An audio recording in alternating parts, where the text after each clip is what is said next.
All right, good morning, everyone. How are we doing? Can you all see me? It's a lifelong challenge at conferences, trying to stand taller than the podium and the microphone and the laptop. So, welcome. My name is Jean Merrill. My pronouns are she, her, and hers, and I'd like to welcome you to this morning's breakout session entitled USOPC NCAA Para-College Inclusion Project Update, Paralympic Sports Advancement Across 3 Sports. Let's go ahead and get started. Before I make my first introduction, I want to just kind of set the stage with this first video.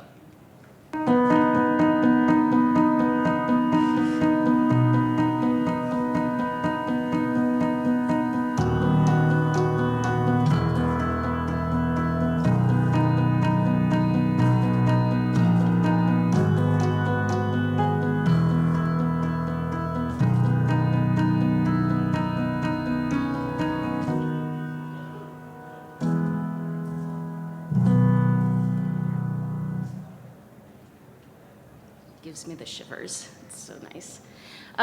With that, I'd like to introduce this morning's moderator, Julie Duslier, correct? Yes, okay, thank you. Julie currently serves as the Chief of Paralympics and internally managed sports for the U.S. Olympic and Paralympic Committee, also known as the USOPC. In this position, Julie oversees the high-performance planning, strategy, support processes, and sport development projects for all 28 Paralympic sports. In addition, she leads Paralympic international relations efforts and serves as a key member of the USOPC's leadership team. And with that, I'll turn it over to Julie to introduce our panelists. Thank you. Thanks, Jean. I think the most important part of that introduction, and I'm not sure my comms folks passed it to Jean, is that I was a student athlete once upon a time at Purdue University right up the street in West Lafayette. So relevant to all of you here in the room, pretty familiar with this college space, but really, really happy to have you all join us this morning. We're thrilled to talk about Paralympic sport and the projects and inroads we're making in the NCAA space. We're gonna really talk about 2 things this morning.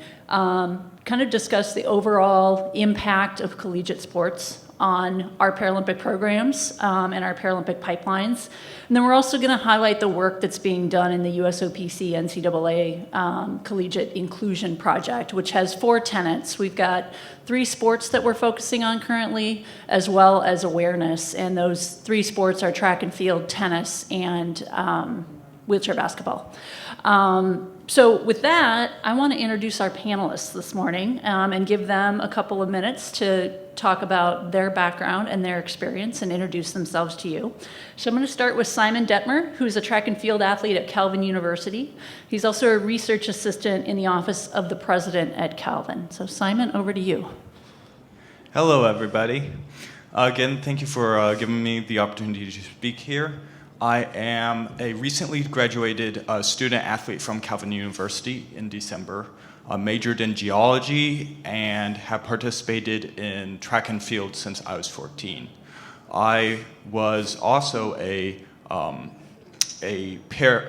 para-athlete that represented Team USA on the 2019 Junior Worlds team in Switzerland, and hold the national record for T37 800-meter race. T37 is a classification that means I have right side hemiplegia cerebral palsy.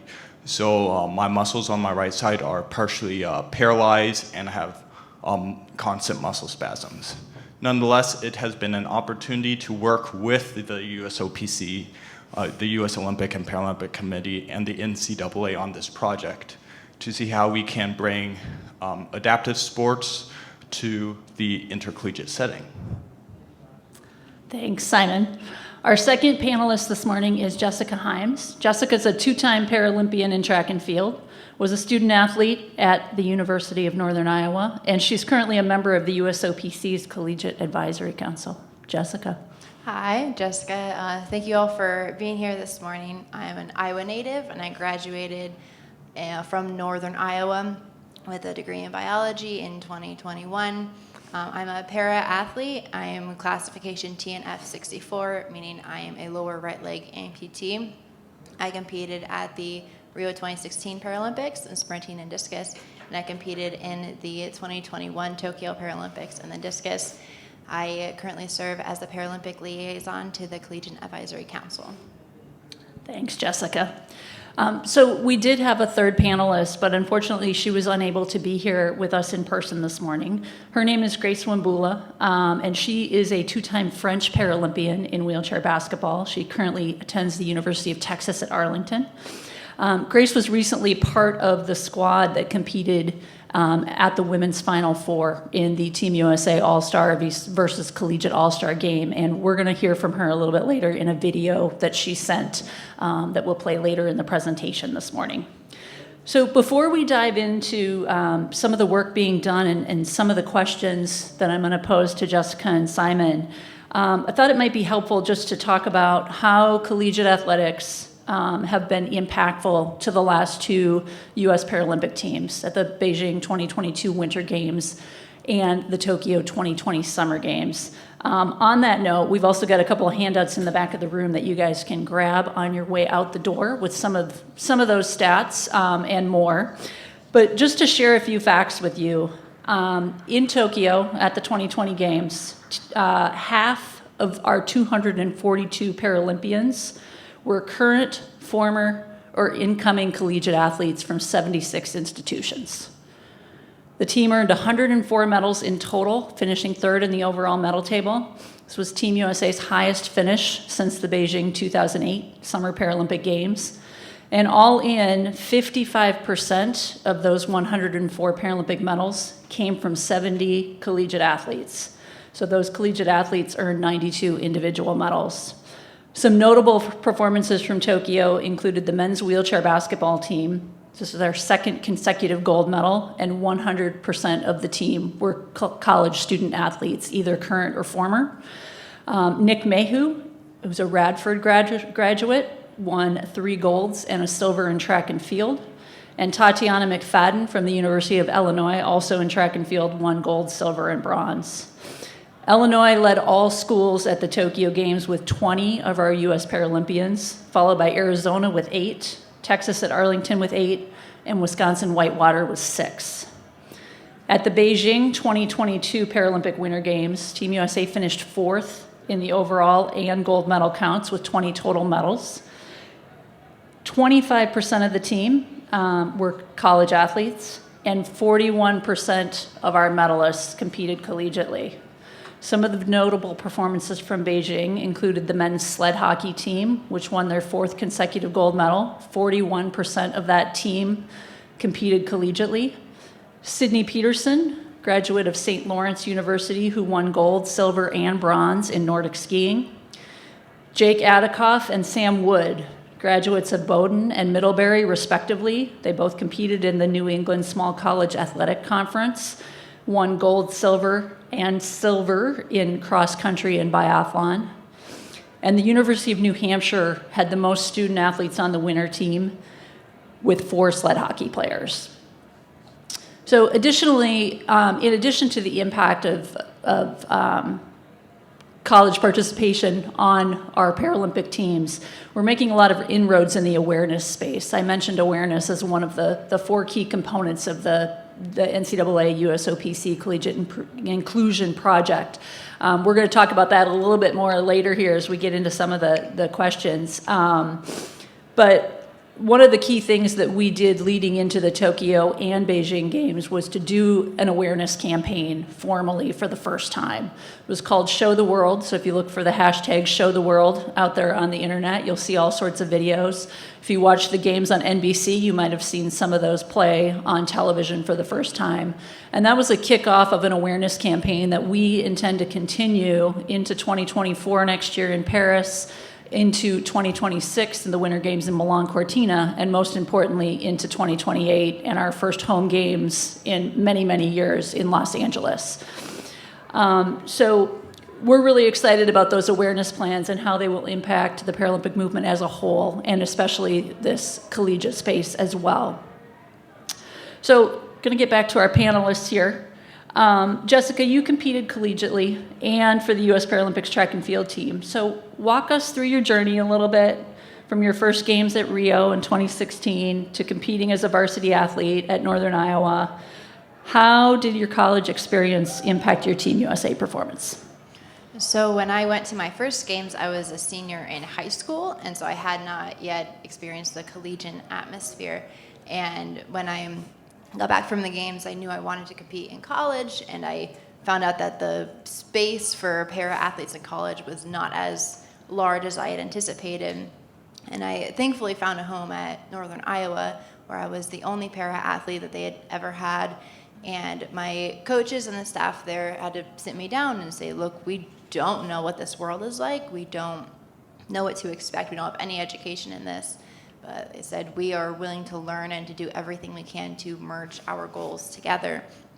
And for the next 4 years after that, we spent working in the track-specific space, trying to figure out how does training look like for me? Do I work specifically in the same workouts as everyone else? Do I need to do alternative ones? And then on a more social environment, how do we talk to the other students and the staff about the Paralympics, and how do we make this as big of a deal as anyone else in any other sport in the university? And my school was super, super responsive. We're a small state school, and so it's a bit of a really close-knit community. And immediately, even my first year, I noticed a huge uptick in the response to my performance in the Paralympic space.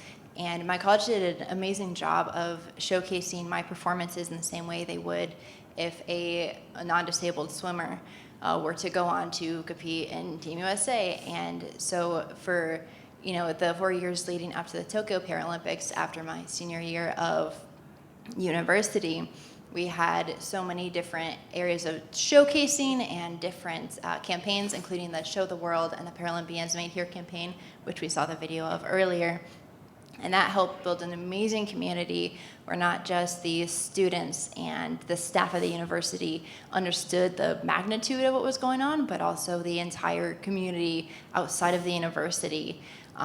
And the whole university really backed me up, and every year they showed more and more support for me.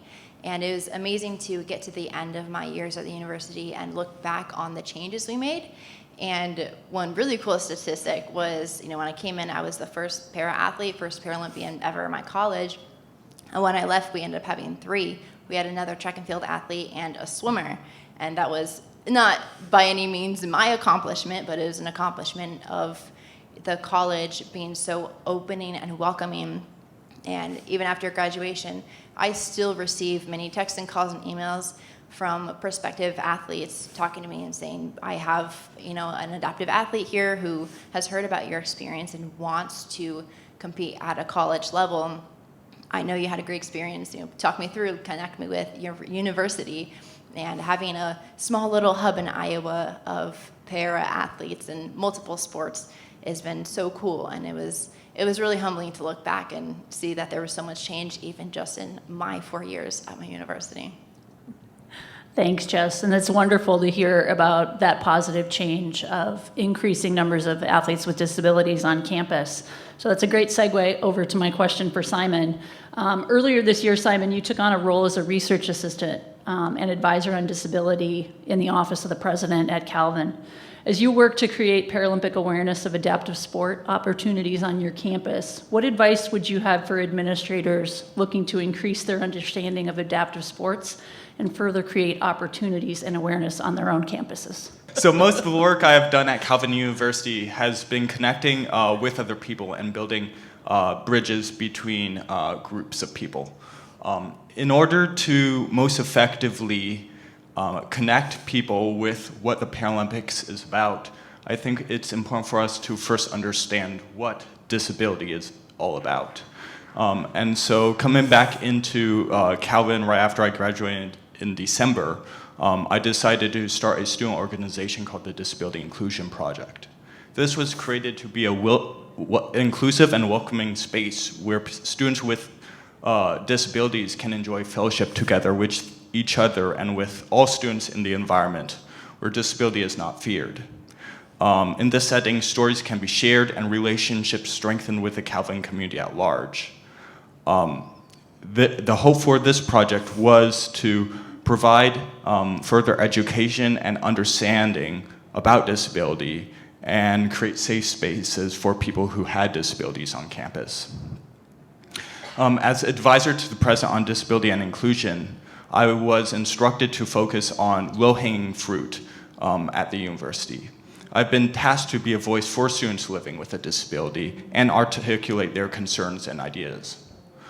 For example, students have asked me to make the introductory tour for high school students visiting our school accessible.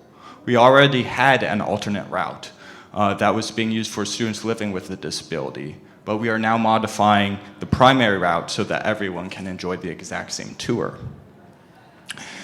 Making these changes helps us make steps forward in the conversation for adaptive sports as we start to break down the barriers and pathways for people with disabilities to participate in the sports programs. I also met with athletic directors, professors, coaches, and students at the institution and beyond, including our MIAA Conference, Athletic Conference Commissioner, to see how our work in adaptive sports not only impacts the Calvin University community, but the community beyond. I also was able to visit the University of Michigan, which leads one of the top adaptive sports programs in the nation at the collegiate level. And I was able to meet sports leaders and athletes and see how the school, with significant resources, were able to envision the future of adaptive sports.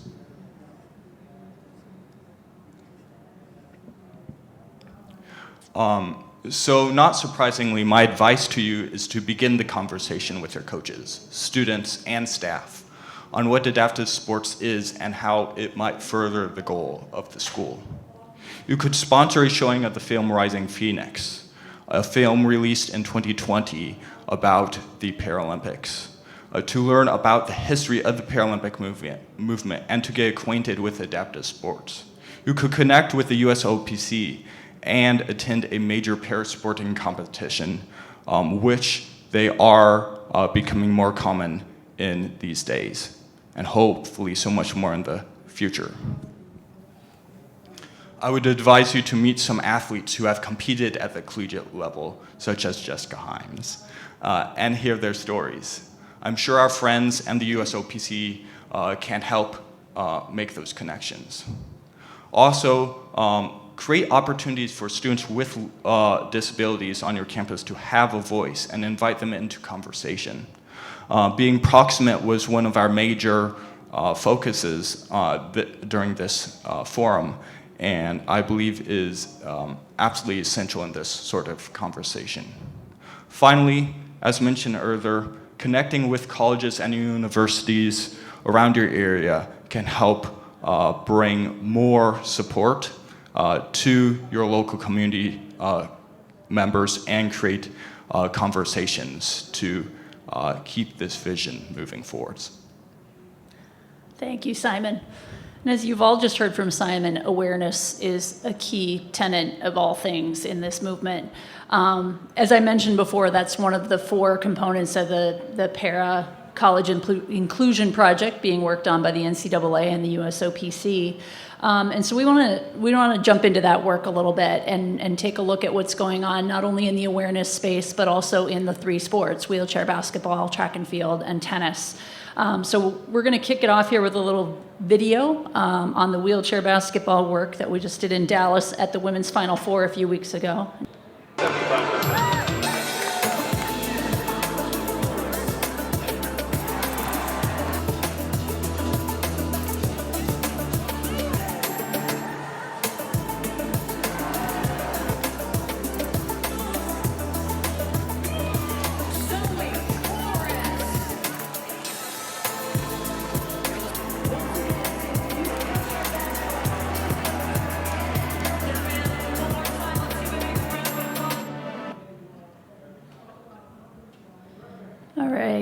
So one one of our panelists, Grace Wambula, as I mentioned previously, was one of the players who played in that All-Star game, which was Team USA versus the Collegiate All-Stars.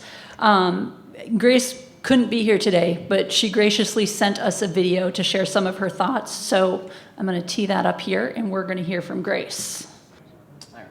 Good morning, everyone. I am Grace Wambula.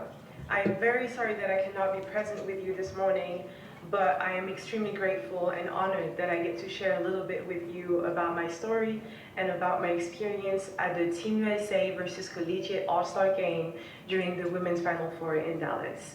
I am a French Paralympian in wheelchair basketball, and I competed for the first time at the 2016 Rio Paralympic Games. Most recently, I became a student athlete at the University of Texas at Arlington. The reason why I chose this university specifically is because it has always echoed with excellence to me.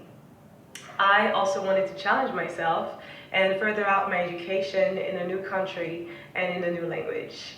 I also knew it would be an amazing opportunity for me to play with other talented women in comparison to in Europe, where I was playing with men. As a student athlete, I was fortunate to participate to the first ever Team USA versus Collegiate All-Star game, and it truly was an opportunity of a lifetime.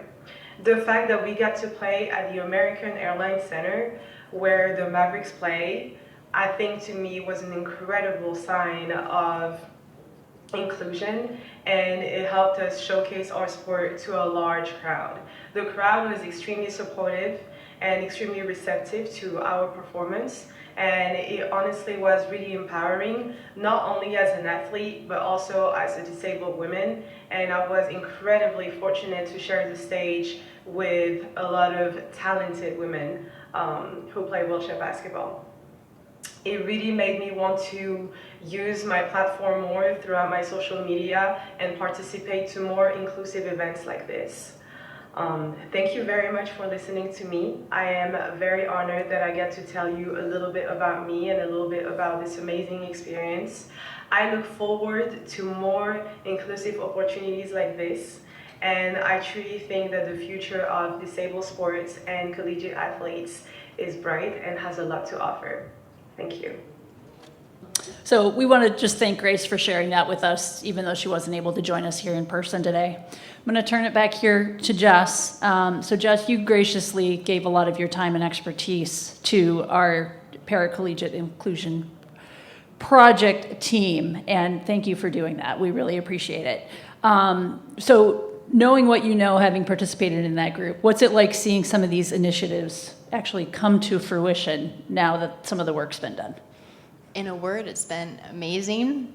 It's been so cool in my journey in the last, 10 years now, being in the para track and field space, seeing the growth that has occurred through the years. And even just my 4 years in college, there was so much change that happened. And so to give back into the Para Inclusion Project and now serving on CAC, it's been just humbling to put my input into the group of, amazing folks who have so much work and do so much change in the world. And then specifically now working in the three sports, the para track and field, tennis, and wheelchair basketball.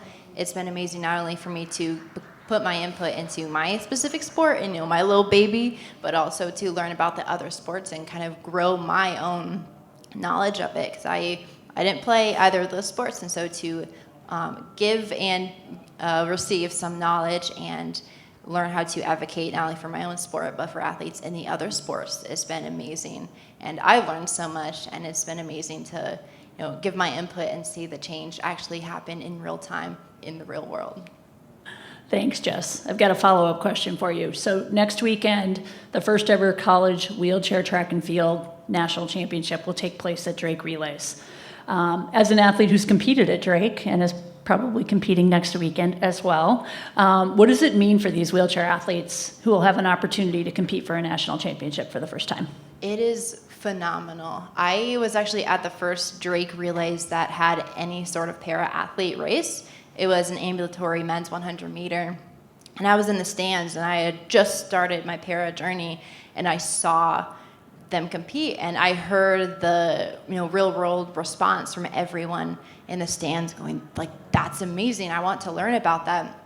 And seeing that was so cool for me. And then now to be here and I'll be watching the first wheelchair championship, that is such amazing growth. And it's kind of a dream come true to have that in my home state of Iowa. So to see the journey from the 10 years and now not only see the championship and then compete in the same relays, it's so amazing, and it's humbling to actually see that change happen and be a part of it. Wonderful. So that's the PSA for everybody to tune in to Drake Relays next weekend, for those of you who are track and field fans, to watch that very first championship. So before I jump back to Simon here and talk a little bit more about awareness, just wanted to quickly give you some overview stats about the tennis work from the Paracollegiate Inclusion Project. So we're working very closely with the U.S. Tennis Association and their Intercollegiate Tennis Association to help build this environment for the wheelchair tennis athletes, specifically looking at governance structures and inclusive events. The ITA right now is working to implement wheelchair college tennis categories into the existing membership structure in order to create pathways for committees, rules, rankings, awards, very similar to what they have in place right now for other areas of collegiate tennis. And additionally, at the NCAA Division I Tennis Championships next month in Orlando, the USTA's National Collegiate Wheelchair Tennis Championships will take place at the same time in the same venue. So some really great work being done there, and great progress being made in wheelchair tennis as well. Simon, I'm going to jump back to you specifically to talk about awareness as it pertains to the Paracollege Inclusion Project. One of the initiatives in the awareness space is to create a centralized online hub of educational tools, best practices, and resources geared toward program administrators, coaches, and athletes, including a database inventory of all of the adaptive sport opportunities available on campuses around the country. How would something like this help athletes who are starting their journey to find the right college? Absolutely. When I bring up the question of adaptive sports in a collegiate setting, there are often three big questions that are always asked. Where is the funding? Where is the education? And where are the student athletes? The hope for this hub is to provide a place where those questions could be answered. The hub will provide recommendations for starting adaptive sports programming at your school, and educate people about how adaptive sports can build community and further the goals of your institution. The hub will provide insight for starting a program, resources on financing, equipment, coaching, recruiting, and engagement. The recruiting platform will also identify potential student athletes using the resources provided by the NCAA Eligibility Center and the USOPC, and connect them to programs where they can find support and access to schools who support athletes with disabilities. Finally, it will share awareness recommendations. For example, as seen in the women's basketball Final Four event this year, an all-star wheelchair basketball game was played at halftime. The same programming could be used to bring adaptive sports awareness to college and universities. In-venue messaging would also allow people to learn more about adaptive sports. Awareness is one of the biggest challenges. Once people see, they will want to participate. Thanks, Simon. I've got a follow-up for you as well. So you competed as a student athlete on Calvin's track and field team. And in fact, 70% of U.S. Paralympics track and fields athletes compete collegiately. So talk a little bit about the importance of you being able to compete and be integrated into intercollegiate athletics, and should other athletes with disabilities aspire to follow in yours and Justice's footsteps in that regard? Indeed. As a college athlete, I found sports as a place where I could find community and build friends while also achieving my goals. While I was honored to be welcomed to the Calvin track team by three-time Olympian and coach Brian Deemer and the coaching staff, it has not always been easy for me. I've often felt alone, having to train many hours by myself due to my limitation and injuries.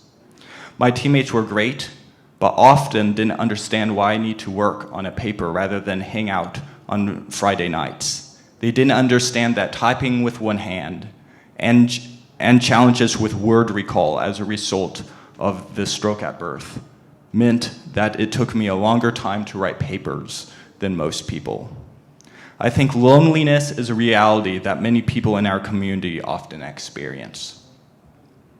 One of the best parts of life is going through struggles alongside others.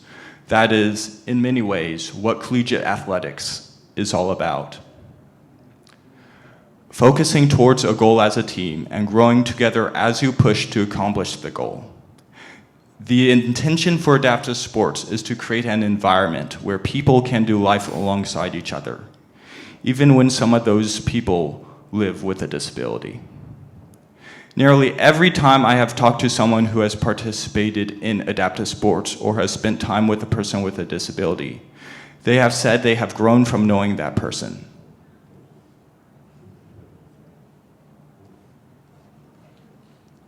Competing collegiately has allowed me to build friendships with those who are interested in subjects vastly different from mine, and has given me the opportunity to share insights on my world from a vastly different perspective from many people on my team. I'm sure it would be the same with many of you. The focus of this forum has been on being proximate. Yesterday, Brian Stevenson mentioned that by being proximate to the socially excluded, the disfavored, the outcasts, we start to learn what we would not otherwise see in this world. We see that we are not all that different after all. That's an important lesson and just maybe what our divided country needs in order to begin to heal. Paying attention to the millions of people living with disabilities and including them in sport is a practical way the NCAA can play its part. In the US, 2 out of 3 people are uncomfortable talking to a person with a disability. And approximately 1 out of 4 people have a disability. By excluding this population in collegiate sports, we miss out on learning from a quarter of our nation and on providing them the same opportunity to participate in sports at the collegiate level. I urge you to start conversations at your school. Although not always the case, coaches are often interested in working with students to help them participate in sport.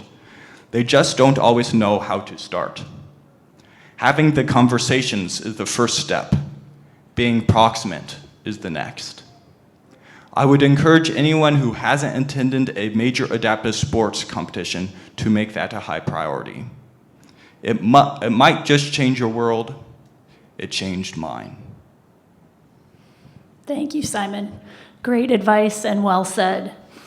So as we're nearing the end of the session here, I want to leave some time for questions from all of you out there in the audience. But before I turn it over to you, I've got one more question for both Jess and Simon.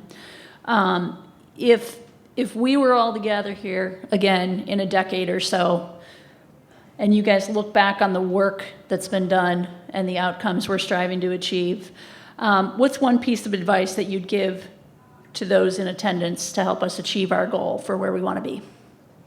Jess, you can go first. For me, my piece of advice would be to let your passion drive your advocacy. For me, I've found that my passion brought me through the times where I felt lonely about my advocacy, as Simon had talked about just a minute ago, and it drove me through the areas that had been basically travel on before.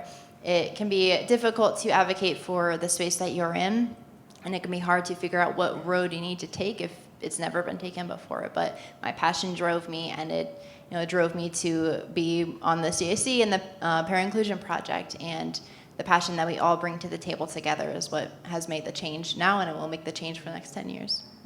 Thanks, Jess. Simon, over to you for the same piece of advice. Yes, building off what Jess said, my challenge is to dream big and to know that change is possible. If you know people who are interested in bringing adaptive sports to a collegiate setting, I would encourage you to start conversations with them. Connect with your friends at the USOPTC and start to build a community around this idea.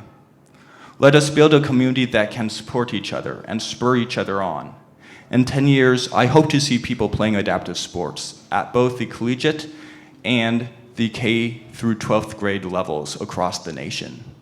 I envision a day where nobody has to sit on the sidelines, where people who are blind and missing a limb are not excluded from sport, but can enjoy the same experience that so many others have enjoyed in our country. Let us build that community around us, and may it begin with us today. Thank you, Simon. So that said, I'd love to open it up to you guys for questions that you've got for our panelists today. So there are a lot of movements in motor impairment and physical disability in the collegiate sport. What do you see being done about intellectual impairment and developmental disability? That's a good question. So in para-track and field, we have only one category for intellectual disability, and that's still fairly new to us. So in this space, I do not have much expertise as I am still learning, but as we grow, that's something that I've been learning to connect with a little more. I recently have befriended one of our T20 intellectual disability athletes, and learning about his journey has been really interesting to me because there's so many parts that I was not aware of. And so that's something that looking forward, I'm planning on adding more into, but first I need to learn a lot more. Simon, do you want to add anything there? Absolutely. Although the Paralympics might not have as much of a focus on intellectual disability, another organization called Special Olympics promotes idea of inclusion along those lines. Special Olympics is primarily focused on inclusion instead of competition. Nevertheless, they are still growing quite quickly, and other organizations, the name is not on tip of my tongue right now, but there's another international organization that works in similar endeavors like the Paralympics and to bring competitive athletics to people with intellectual disabilities. And I hope to see that that interest rise in our nation in the next few years. If I might also add from an NCA's perspective, if a student is admitted, a student with an intellectual disability is admitted to an institution and is regarded for all intents and purposes as a fully enrolled full-time student, then that student athlete has opportunity to participate in intercollegiate athletics. There are a number of institutions across our membership that do have these programs for students with intellectual disabilities to be fully enrolled at their institutions. And I was just going to add to add on to Simon's reference to an international organization. That organization is called Virtus, VIRTUS. They are the international federation that governs all sport for athletes with intellectual impairment. So if anybody's interested, you can Google them. Their website will come up. They've got lots of great resources and information. Other questions? We've got one over here. Do you guys mind introducing yourselves and your institution when you ask a question so we know who you are? Hi, good morning. My name is Leslie Chang, and I work at the Big West Conference. I know that you spoke about, speaking with your coaches and teammates and other administrators on your campus. Did either of you have interactions at your conference office level to promote awareness or inclusivity conference-wide? As this is like a new challenge for me being at the conference versus an institution. So in my senior year, we did, and that is because across my conference, Missouri Valley, we had 3 para-track and field athletes go to the games, and so that was kind of the first moment where the whole conference was like, okay, this is not just an isolated incident of one college, and so we were able to get together and promote the 3 athletes across the 2 universities, and that I know has branched into other moments now that I am out of the university, but that was the first one, I think 3 years ago, now that started the conference level discussions. That's a great question. And in my area of work, I've been able to connect with my conference commissioner, who is very excited about promoting these ideas and building events around this idea to promote awareness. Additionally, I was nominated as Conference Athlete of the Week twice in my career before I started the position where I work now. And having that honor as an athlete, as a peer athlete, tells me that other schools are open to hearing and learning more about adaptive sports.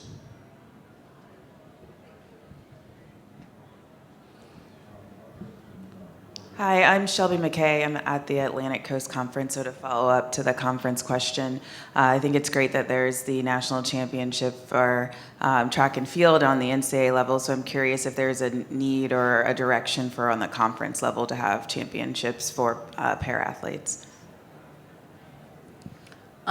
Yes, that depends on the different conferences and how many athletes they have in said conferences. With team sports, with like wheelchair basketball at University of Illinois, which is a huge hub, they have more games in their conference because that is their hub. With para track and field specifically, we have only 3 athletes and we have 2 different disabilities. With for when I was in, we had 2 different disabilities. There's 2 blind athletes and then an amputee athlete. And so for us, that didn't make sense to have any championship because it's 1 athlete, and both athletes, there was a male and a female, so it would not have worked to have, a championship against one-on-one. But as that grows and there are more hubs like at San Diego or Michigan, that's definitely something that is of interest in the future. I would add a little bit to that. About 10 years ago, our team at the USOPC, specifically in our Paralympic sport development space, started working with the National Federation of High Schools to integrate wheelchair track into high school state championships.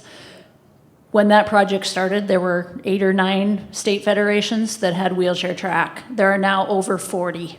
So with that growth, I think we're going to see similar growth in student athletes coming into institutions and conferences. So it's a great question, and I think it's a huge opportunity for the future.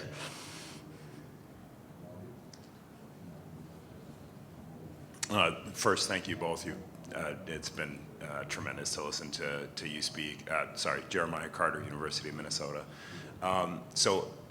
As hopefully Paralympic participation grows, heard you talk about the separate national championships that are being hosted, especially in individual sports. What are some roadblocks or challenges that we have in actually integrating that into the other national championships that the NCAA hosts and the opportunity to represent your institution and score points for your institution at a national championship?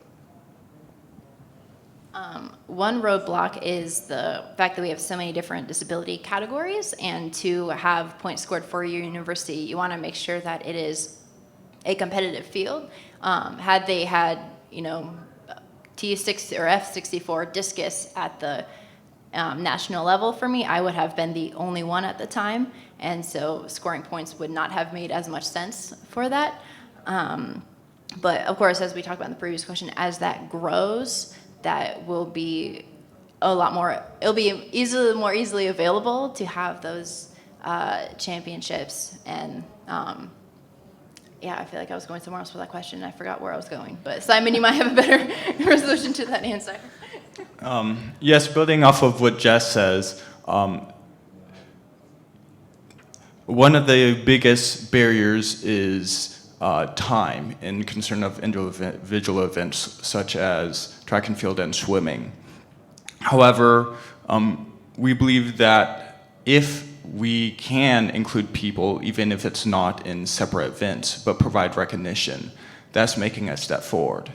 Now, if this was a simple question, it would be easily solved and it would have already been solved, but we're still working on that answer. Hi, Kyle Walthall, Ashland University. You both mentioned talking to someone at the USOPC if we're looking to try to recruit more athletes.